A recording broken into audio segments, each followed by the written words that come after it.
Hello everyone, once again welcome to engineering masters online portal. तो आज जो हम टॉपिक देखने जा रहे हैं that is dam and reservoirs. तो सबसे पहले समझते हैं रिजर्वॉयर्स क्या होते हैं। तो रिजर्वॉयर एक तरीके की क्या होती है, एक आर्टिफिशियल लेक होती है जिसे क्रिएट किया जाता है उसके अक्रॉस कोई वाटर रिटेनिंग स्ट्रक्चर बनाकर।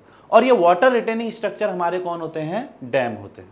पहली बात, रिजर्वॉयर क्या होती है, जो आपने देखा होगा एक लार्ज आर्टिफिशियल लेक, आर्टिफिशियल मतलब जो इंसानों द्वारा बनाई जाती है। और किस तरीके से बनाया जाता है उसको, पानी को रोक के, जो आपके नेचुरल रिवर्स होती हैं उसको पानी को रोक के जब हम एक लार्ज आर्टिफिशियल लेक फॉर्म करते हैं तो उसे हम बोलते हैं रिजर्वॉयर। अब अगर हमको पानी को रोकना है तो कुछ हमें बैरियर लगाने पड़ेंगे वहां पर, है ना, या ऐसा बोले कि वाटर रिटेनिंग स्ट्रक्चर बनाने पड़ेंगे। तो उस वाटर रिटेनिंग स्ट्रक्चर को ही हम क्या बोलते हैं, डैम्स बोलते हैं, है ना। तो डैम हमारे जनरली क्या है, बैरियर है या वाटर रिटेनिंग वॉल से है ना, जिसको हम क्या करते हैं, बनाते हैं ताकि हमारा पानी क्या हो, रुक जाए और हम एक रिजर्वॉयर को क्रिएट कर सके। अब जो ये डैम होते हैं इनके जो क्लासिफिकेशन है वो अलग अलग तरीके से किए जाते हैं। तो जो पहला क्लासिफिकेशन आता है डैम का, that is according to their structural behaviour. अब स्ट्रक्चरल बिहेवियर के अकॉर्डिंग चार तरीके के आपके डैम होते हैं। कितने तरीके के होते हैं, चार तरीके के। कौन कौन से, पहला होता है आपका ग्रेविटी डैम, दूसरा होता है आपका आर्च डैम, तीसरा होता है आपका बटरस डैम और चौथा होता है आपके एम्बैंकमेंट डैम। तो इस सीरीज में सबसे पहला डैम जो हम देखने जा रहे हैं दैट इज आपका ग्रेविटी डैम। कौन सा डैम देखने जा रहे हैं, दैट इज ग्रेविटी डैम। ठीक है। अब ग्रेविटी डैम क्या होते हैं, ऐसे डैम जिसमें जो मेन रेजिस्टिंग फोर्स होता है, या ऐसा बोले कि जितने भी आपके फोर्स एक्ट करते हैं वो किसके द्वारा रेजिस्ट किए जाते हैं, इसके खुद के भार के द्वारा, दैट इज ओन वेट, या जिसको हम बोलते हैं सेल्फ वेट भी। क्यों गिरा जाते हैं, क्योंकि ये जो ग्रेविटी डैम होते हैं थोड़े हैवी स्ट्रक्चर होते हैं, कंक्रीट मैसोनरी के बने होते हैं, है ना। तो इसमें जितने भी फोर्स एक्ट कर रहे हो, चाहे वो वाटर का प्रेशर हो, चाहे वो अपलिफ्ट प्रेशर हो, चाहे वो अर्थक्वेक प्रेशर हो, चाहे वो वेव का प्रेशर हो, इन सबको रजिस्ट किसके द्वारा किया जाएगा, केवल और केवल उसके खुद के भार के द्वारा। तो बहुत बार क्वेश्चन भी आता है, gravity dam resist all external force due to, तो आप बोलोगे इट्स ओन या सेल्फ वेट। इसका एग्जाम्पल की अगर हम बात करें तो एग्जाम्पल है इसका भांगड़ा नाखल बांध। जो भांगड़ा नाखल बांध है, ये जो डैम है ना, ये आपका सतलुज नदी के ऊपर बसा हुआ है और हिमाचल प्रदेश में आपका पड़ता है। हिमाचल प्रदेश के अंदर आपका भांगड़ा नागल जो डैम है वो स्थित है, और जो कि आपके किसके ऊपर स्थित है, आपका सतलुज नदी के ऊपर। इसी सीरीज में अगर दूसरे डैम की हम बात करें तो मैंने बताया था दूसरा डैम आपका क्या होता है, आर्च डैम। ठीक है। अब आर्च डैम क्या होता है, देखो अब कहीं पर अगर हमारी क्या होगी, दो रॉक्स होगी और आपकी जो वैली है वो बहुत नैरो है ना। तो अगर मैं सिंपल उसको ऐसे एक डैम प्रोवाइड करा दूंगा तो एरिया कम है डैम का, तो आपका जो वाटर का प्रेशर है वो ज्यादा लगेगा क्योंकि एक ही पॉइंट पे आके डिस्ट्रीब्यूट होगा। अब इसको अगर मुझे फैलाना है, क्योंकि अगर ज्यादा प्रेशर लगेगा तो डैम के फेल होने के चांसेस ज्यादा हैं। अब हमारे पास कंडीशन भी ये है कि दोनों तरफ क्या है, आपके पहाड़ियां हैं, जैसे आपको डायग्राम में भी दिख पा रहा होगा, जैसे ये आपको दिख रहा है, एक बड़ी बड़ी पहाड़ी इस साइड दिख रही है आपको और एक बड़ी पहाड़ी इस साइड दिख रही है ना। अब एरिया कम है, एरिया आपका नैरो है, तो यहां पर आपको क्या करना है, पानी को रिटेन भी करना है। तो पानी को रिटेन करना, अगर सीधा वाला डैम प्रोवाइड करा दूंगा तो आपका क्या होगा, ज्यादा फोर्स एक्ट करेगा और जिससे फेलियर के चांसेस ज्यादा हैं। तो इसको हम क्या करते हैं, एक एरिया को बढ़ाने के लिए एक आर्क फॉर्म में डैम प्रोवाइड करा देते हैं, जैसे आपको डायग्राम में भी दिख रहा होगा। तो ये एक आर्क फॉर्म में हम क्या कर देते हैं, डैम प्रोवाइड करा देते हैं, जिससे जो आपका प्रेशर है वो आर्क एक्शन के द्वारा क्या हो जाए, सिंपली डिस्ट्रीब्यूट हो जाए। ठीक है। दूसरी बात, इसमें जो स्टैंडर्ड एंगल, अब आर्क बना रखा, इस तरीके से बना रखा होगा, इस तरीके से बना रखा होगा, है ना। तो इस तरीके से बना रहा होगा तो इसका एंगल भी तो होगा कुछ, ठीक है। तो इसका जो एंगल रहता है जनरली 133 डिग्री 34 मिनट के बीच में रखा जाता है, जो एक इसका स्टैंडर्ड एंगल माना जाता है। ठीक है। और कहां यूज किया जाता है और क्यों यूज कर रहे हैं आपको पता होना चाहिए। और ये जो आर्क डैम है वो आपको देखने के लिए मिलेगा इडुक्की डैम, जो केरल में है। केरल में आपका इडुक्की डैम है, तो आपका वो किसका एग्जांपल है, एक आर्च डैम का। ठीक है। पेरियार रिवर के ऊपर बसा है ये भी, PERIYAR, पेरियार। तो पेरियर रिवर के ऊपर इडुक्की डैम केरल, ये भी छोटे छोटे क्वेश्चन है जो पूछ दिए जाते हैं, कहाँ है, किसके ऊपर बसा है, कौन सी रिवर के ऊपर बसा है। तो आर्क डैम में क्या हो रहा है, सिंपली एक आर्क एक्शन के द्वारा जो फोर्स आ रहे हैं उनको रिस्ट्रिक्ट किया जा रहा है, और एंगल जो लिया जाता है स्टैंडर्ड एंगल पूछा जाएगा तो 133 डिग्री 34 मिनट का। ठीक है, नेक्स्ट डैम जो मैंने आपको बताया था दैट इज बटरस डैम।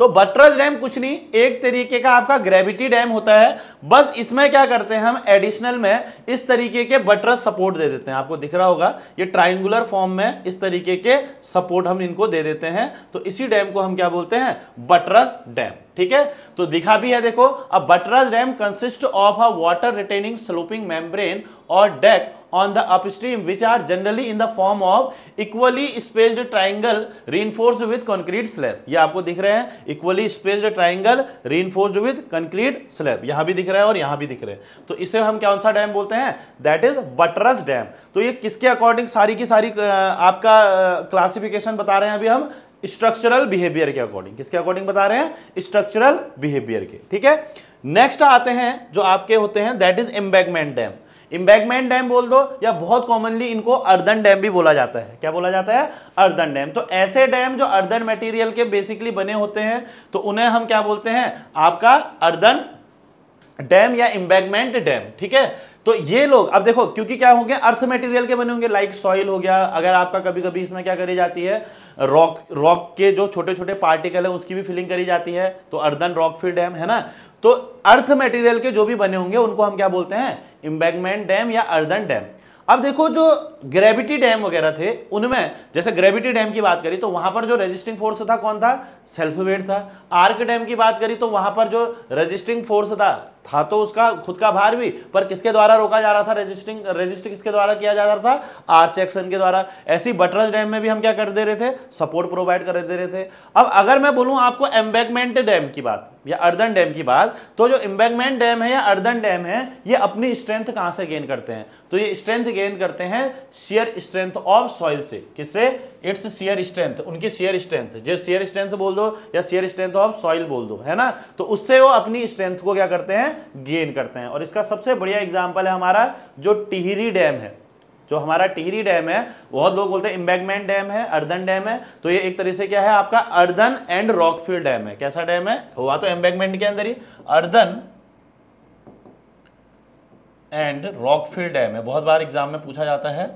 और ये जो है टिहरी गढ़वाल, क्योंकि टिहरी डैम है तो टिहरी गढ़वाल में स्थित है, और ये जो है स्थित वो भागीरथी रिवर के ऊपर बसा हुआ है। तो ये आपका डायग्राम में भी दिख रहा है, जो आपकी फोटो पिक्चर से है टिहरी डैम की, जो आपकी किसके ऊपर बसी हुई है, भागीरथी रिवर के ऊपर। ठीक है, नेक्स्ट आता है सेकंड क्लासिफिकेशन जो किया जाता है इनके फंक्शन के बेसिस पे, कि इनका फंक्शन क्या है ना। तो फंक्शन के बेसिस पे 5 तरीके से डैम्स को क्लासिफाई किया गया है, जैसे स्टोरेज डैम, डिटेंशन डैम, आपके डाइवर्जन डैम, आपके कॉफर डैम और आपके डेब्रिज डैम। ठीक है, तो ये 5 तरीके से क्लासिफिकेशन किया गया है, किसके अकॉर्डिंग, कि इनका फंक्शन क्या है, इनका फंक्शन क्या है। तो सबसे पहला आपका आता है स्टोरेज डैम। अब अल्दो ज्यादातर जो डैम है वो आपके किसके काम आएंगे, वाटर को स्टोर करने की। अब क्या होता है, कभी कभी जब हमारी ज्यादा बारिश हो जाती है और जो वाटर है की सप्लाई, अगर हम बोले बारिश ज्यादा होने का मतलब क्या हुआ, वाटर का सप्लाई डिमांड से ज्यादा हो जाए, तो उस टाइम में हम क्या करते हैं, वाटर को रोक लेते हैं। अब जब रेनफॉल ज्यादा होगी तो आपकी क्या होगी, पानी की कोई कमी नहीं होगी, तो हमने उस समय पानी को क्या कर लिया, स्टोर कर लिया। पर बाद में जब पानी की कमी आई, जब पानी की क्या आई, कमी आई, तो हमने उस पानी को क्या करा, यूज कर लिया आगे के लिए। जैसे गर्मियों का टाइम आ गया, वहां पर आपका पानी की जरूरत ज्यादा पड़ गई, तो वहां पर आपने अगर पानी को यूज कर लिया, तो ऐसे अगर इस तरीके का कोई फंक्शन पर आपका फंक्शन प्रोवाइड करा रहा है कोई डैम, तो उस डैम को हम बोलते हैं स्टोरेज डैम। ठीक है, वही कहानी लिखी है, storage dam are constructed to create reservoir to store water during the period when the flow of river is in excess, या रेनफॉल ज्यादा हो, एक ही बात होगी, of demand and utilizing it later on during the period when the demand exceed the flow in the river। ठीक है, तो इनको हम क्या बोलते हैं, आपके स्टोरेज डैम। तो इनका सप्लाई आप इरिगेशन वगैरह के लिए भी कर सकते हो, हाइड्रो इलेक्ट्रिक उसके लिए भी कर सकते हो, वाटर सप्लाई के लिए भी कर सकते हो, कहीं भी आप इनका यूज कर सकते हैं। ठीक है, उसके बाद दूसरे मैंने आपको जो बोले तो दैट इज कौन से बोले थे? आपके डिटेंशन। कौन से बोले थे? Detention dam. डिटेंशन मतलब क्या हुआ? पानी को रोकना, है ना। तो पानी को कब रोकना? अगर आपका जो फ्लड वाला एरिया है, जहां फ्लड ज्यादा आता है, तो अगर हम फ्लड को रोकेंगे नहीं तो वह पानी क्या करेगा? आगे जाके कहीं कैनाल वेनाल में जाके तबाही वगैरह मचा देगा। तो ऐसे डैम जो वाटर को डिटेन करने के, डिटेन मतलब रोकने के काम आते हैं, जब आपकी हैवी रेनफॉल या फ्लड व्लड के केस होते हैं, तो इन्हें हम क्या बोलते हैं? Detention dam. तो detention dam are constructed to minimize the impact of flooding. Flooding मतलब एक्सेस ऑफ रेनफॉल, ठीक है, flooding, and to restrict the flow rate of a particular channel. किसी पर्टिकुलर चैनल का जो फ्लो रेट है उसको restrict करने और फ्लडिंग वाले पानी को रोकने के काम जो आएंगे, हमें उनको क्या बोलेंगे? Detention dam. ठीक। नेक्स्ट होते हैं आपके डाइवर्जन। कौन से होते हैं? डाइवर्जन। अब डाइवर्जन क्या होते हैं? ऐसे डैम जो वाटर को डाइवर्ट करने के काम आते हैं। देखें, इस तरीके से वाटर को क्या कर रहे हैं? डाइवर्ट कर रहे हैं किसी चैनल के लिए। तो ऐसे डैम्स को हम क्या बोलते हैं? Diversion dam. नाम से सब कुछ नाम ही बताएगा आपको, ठीक है। तो डाइवर्जन डैम ऐसे डैम होते हैं जो वाटर को डाइवर्ट कराने के काम आते हैं। कहां? किसी चैनल वगैरह में। तो इन्हें हम क्या बोलते हैं? Diversion dam. नेक्स्ट आता है कॉफर डैम। कॉफर डैम बहुत इंपॉर्टेंट है, बहुत पूछा जाता है आजकल। तो कॉफर डैम क्या होते हैं? लेट अस सपोज मैंने कोई एरिया पे क्या करना है? कंस्ट्रक्शन करना है ना, और वहां पर क्या है? पानी पानी है, बहुत सारा पानी है। तो अब मैं पानी के साथ साथ कंस्ट्रक्शन तो कर नहीं सकता हूं, तो मुझे क्या करना पड़ेगा? एक उस पॉइंट पे पानी ना आए उसके लिए एक टेम्परेरी डैम बनाने पड़ेंगे या टेम्परेरी स्ट्रक्चर बनाने पड़ेंगे, जिससे पानी क्या हो जाए? डाइवर्ट भी हो जाए। एक तरह से डाइवर्जन डैम के तरह भी काम कर रहे हैं साथ साथ। तो पानी क्या हो? डाइवर्ट हो जाए और उस पार्ट में ना आए और उस पार्ट में मैं इजीली कंस्ट्रक्शन कर सकूं। तो ऐसे डैम को ही हम बोलते हैं कॉफर डैम। जैसे एग्जांपल भी दिख रहा होगा, यहां पर कोई कंस्ट्रक्शन वर्क आपका चल रहा है, तो इसके लिए इसने क्या कर दिया? जो डैम का जो रिजर्वायर का पानी है उसको क्या कर दिया? इधर उधर, या किसी रिवर का पानी है इधर उधर क्या कर दिया? डाइवर्ट कर दिया, ताकि मुझे एक ओपन स्पेस मिल जाए और मैं आराम से यहां पर कंस्ट्रक्शन कर सकूं। तो ऐसे डैम्स को हम बोलते हैं कॉफर डैम।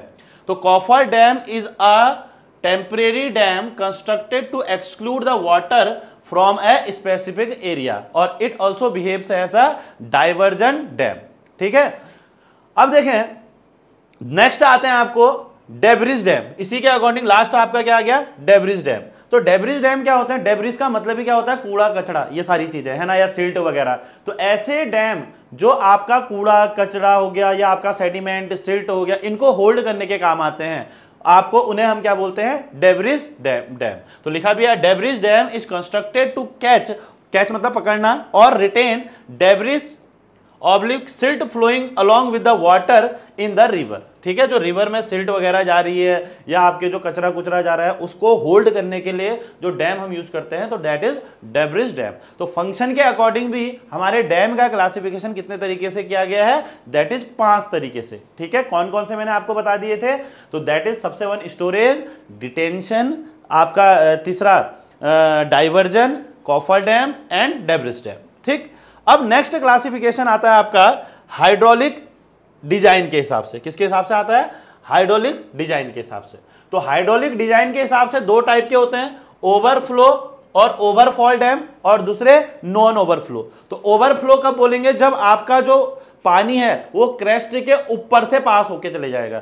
जैसे इसमें भी दिख रहा है, जो डैम का पानी है वो क्रेस्ट के ऊपर से होके पास हो रहा है। यहां पर भी दिख रहा है आपको और यहां पर भी आपको दिख रहा है। तो ऐसे डैम्स को हम क्या बोलते हैं? ओवरफ्लो या ओवरफॉल डैम।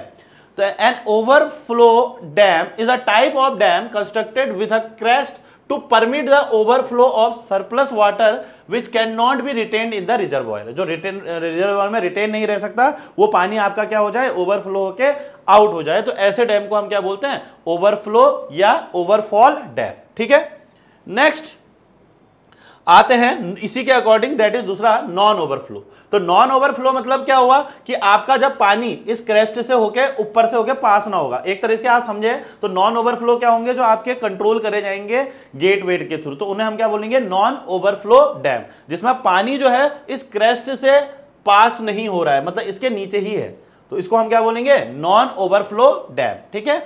और जनरली जो हमारे डैम कंस्ट्रक्ट होते हैं वो आधे ओवरफ्लो और आधे नॉन ओवरफ्लो, मतलब जैसे माना इस पार्ट को थोड़ा क्या कर दिया, ओवरफ्लो करा दिया, और इधर आपके नॉन ओवरफ्लो, तो यहां पर आपका क्या हो गया, पानी ओवरफ्लो हो जाएगा और नॉन ओवरफ्लो वाला थोड़ा ऊपर रह गया तो एक्स्ट्रा पानी ऑटोमेटिकली निकल भी जाएगा। तो यही लिखा है, non overflow dam is a type of dam which water is not allowed to flow over its crest, उसके क्रेस्ट से पास ना हो।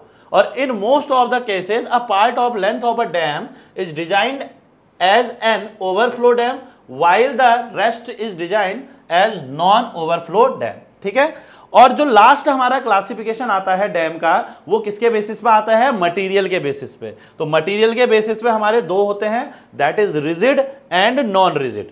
ठीक है, तो नाम से ही पता चल रहा है, ऐसे डैम जो आपके रिजिड मटेरियल के बने होंगे, like masonry, concrete, steel, timber, तो ऐसे डैम्स को हम क्या बोलते हैं, रिजिड डैम। रिजिड मतलब बिल्कुल फिक्स है ना, जो बिल्कुल हैवी स्ट्रक्चर रहेंगे, तो उन्हें हम क्या बोलेंगे, रिजिड डैम। तो क्वेश्चन आता है, which of the following is the example of rigid dam, which of the following is the example of non rigid dam. ठीक है, तो रिजिड डैम ऐसे डैम जो कंक्रीट, स्टील, वुड, टिम्बर इन सब के बने होते हैं, उन्हें हम क्या बोलते हैं, रिजिड डैम। जैसे एग्जांपल हो गया आपके भांगड़ा डैम, ठीक है, राणा प्रतापगढ़ डैम, ठीक है, स्टोन मैसनरी डैम है, are rigid dams in India. ठीक है, तो ये चीज ध्यान रखनी है, एक तरीके से जो हमारे ग्रेविटी डैम होते हैं वो आपके क्या होते हैं, रिजिड डैम से ही होते हैं। ठीक है, और दूसरे मैंने बताया नॉन रिजिड, तो जो अर्दन डैम हमारे होते हैं या एम्बैंकमेंट डैम होते हैं हमारे, वो हमारे क्या कहलाए जाते हैं, non rigid dam. A non-rigid dam is a type of dam which is constructed with non-rigid material such as earth and rockfill etc। मतलब जो अर्दन डैम है हमारे, वो आपके क्या कहलाए जाएंगे, एक तरह से नॉन रिजिड डैम। एग्जाम्पल है आपके earth dam, rockfill and rockfill composite dam, जो भी अर्थ मटेरियल के बने होंगे वो आपके क्या रहेंगे, नॉन रिजिड डैम। तो एग्जांपल इसका भी आपका फिर से क्या हो गया, आपका जो टिहरी डैम है उनको हम किसकी कैटेगरी में डाल सकते हैं, नॉन रिजिड। वहीं अगर हम रिजिड की बात करें तो भाखड़ा नागल बाद हमारा किसके कैटेगरी में आ गया, रिजिड डैम की। तो ये छोटे छोटे क्वेश्चन यहाँ से 1 या 2 मार्क्स के निकल के आ जाते हैं, जो जनरली पूछे जाते हैं। तो इन क्वेश्चंस में आपने ध्यान देना है कि क्या कितने टाइप के डैम होते हैं और किस किस तरीके से इनको क्लासिफाई किया गया है। तो नेक्स्ट लेक्चर में हम स्टार्ट करने जाएंगे ग्रेविटी डैम, जो कि बहुत इंपॉर्टेंट टॉपिक है आपका और बहुत ज्यादा पूछा जाता है। Thank you.